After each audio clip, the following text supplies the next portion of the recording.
Nathan Seekerman is a kind of superhero. For one, he's cosplayed as Steampunk Han Solo and Captain America.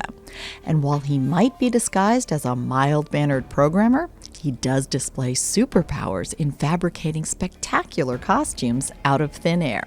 I'm a programmer as a day job, but programming background lent itself immediately to being a 3D modeler, so that you start to draw your own stuff, you start to print it out. I've got a plan to do something new, unusual. We'll call it a clone Mando.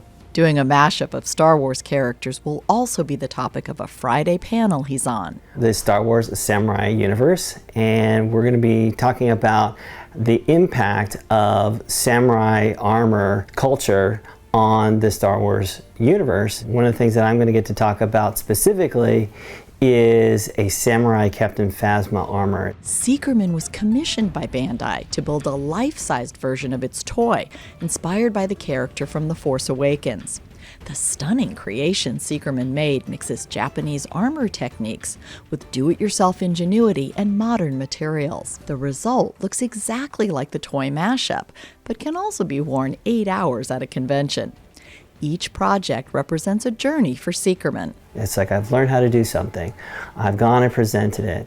I've received appreciation for the work and the storytelling, and then an invitation to doing charity events, and then maybe do some commissions. Although Comic-Con has a reputation for cosplay, WonderCon may actually outdo its sister convention.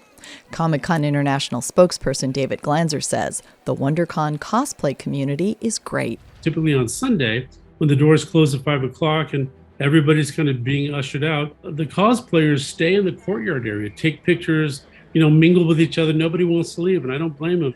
This weekend's WonderCon is the nonprofit organization's first full-fledged show since the pandemic hit in 2020. It's always been a smaller show than Comic-Con, so you might be able to buy passes at the show. Plus, the Anaheim Convention Center affords WonderCon room to expand. We have enough space to be able to accommodate a lot more people if need be.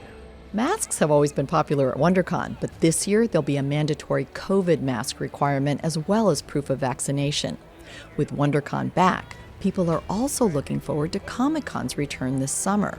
But the show's essentially sold out because tickets purchased in 2019 have been rolled over. As we wrap WonderCon, we'll look more fully into Comic-Con, decide if there's something that we can do.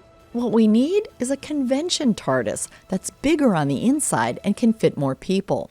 Beth Accomando, KPBS News.